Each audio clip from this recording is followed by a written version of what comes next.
The Great O Canada Robbery. How Trudeau's government turned a pandemic into a power grab. Welcome to Wake Up Canada News. I'm Brad Wilder. This next article was written by Brent Alarie. 2 weeks to flatten the curve. That was the promise. What followed was anything but temporary. When COVID-19 hit, most Canadians were told to trust the science, stay home, and let the government handle the rest. What unfolded was not just a pandemic response, it was, as many now believe, a planned economic and political coup. This was not mismanagement. This was a globalist-aligned technocratic heist of staggering proportions. And at the center of it all were Justin Trudeau, Chrystia Freeland, and a network of insiders who turned crisis into currency. What makes this even more disturbing is the eerie predictive planning that came just before it in October of 2019. A high-level pandemic simulation known as Event 201 was hosted by the World Economic Forum, the Bill and Melinda Gates Foundation, and Johns Hopkins University. The exercise walked through a fictional coronavirus outbreak that quickly spread globally and required coordinated government lockdowns, media suppression, vaccine rollouts, and public compliance. Just months later, the real-world script unfolded almost identically. Many believe Event 201 was not just a drill, it was the rehearsal. And then, almost on cue, Klaus Schwab, the head of the World Economic Forum, released his book titled COVID-19, The Great Reset in the summer of 2020. The virus had just emerged, the world was still locking down, and Schwab was already mapping out the post-pandemic global overhaul. The book was written and ready as if he had known in advance. While the public was panicking, Schwab was laying down the groundwork for a complete transformation of the global economy. He called for stakeholder capitalism, digital ID systems, climate lockdowns, and centralized control. All of it was under the banner of rebuilding a better world. The timing was no coincidence. The narrative was already set. COVID was not just a crisis, it was a carefully manufactured catalyst. ArriveCan was not just an app. It was a gateway into Canada's digital prison system and a massive financial grift. Initially sold as a simple travel safety app, it racked up over $54 million in costs.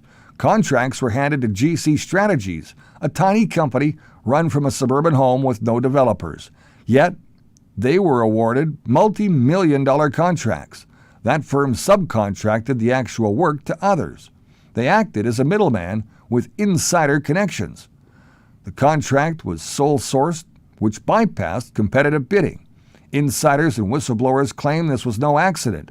The contractors were friends of liberal insiders, the kind of people who donate, lobby, and even party with the political elite.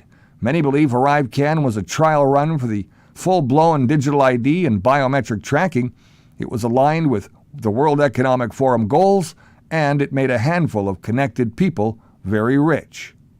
While the media blames supply chains and Putin, Canadian families saw grocery bills skyrocketing and housing becoming unreachable.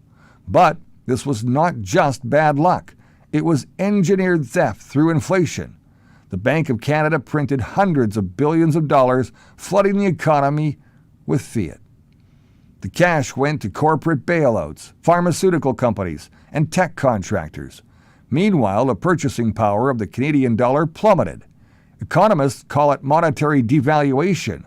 We call it legalized looting. This was a silent tax. It was a way to take from the working class and give to the elite without a single vote cast. Remember those PCR tests? Canada spent over $4.6 billion on them. Many were bought from suppliers with government ties. Some were later exposed unreliable.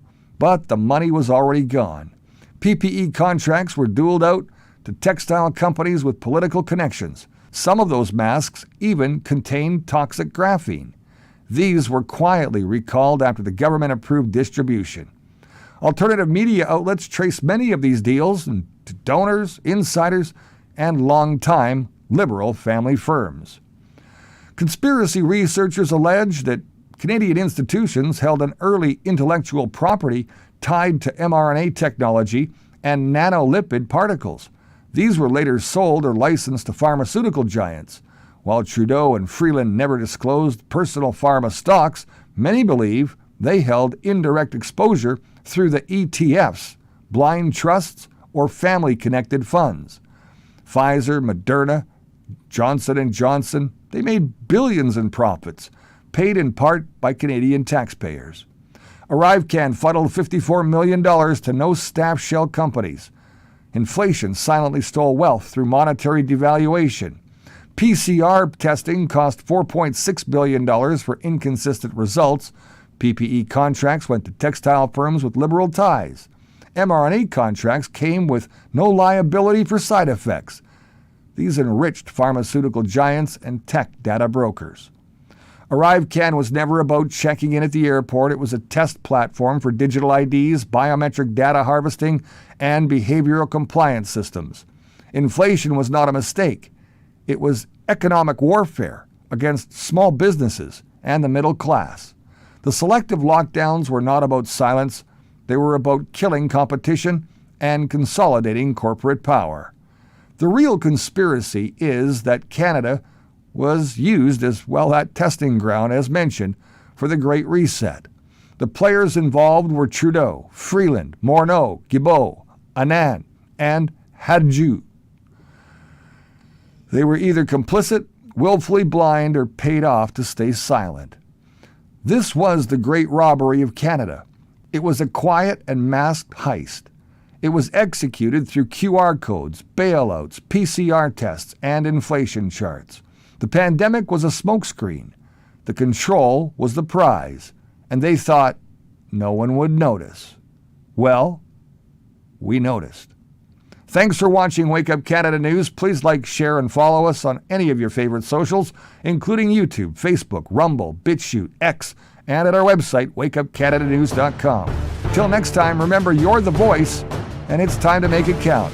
I'm Brad Wilder, and I'll see you soon.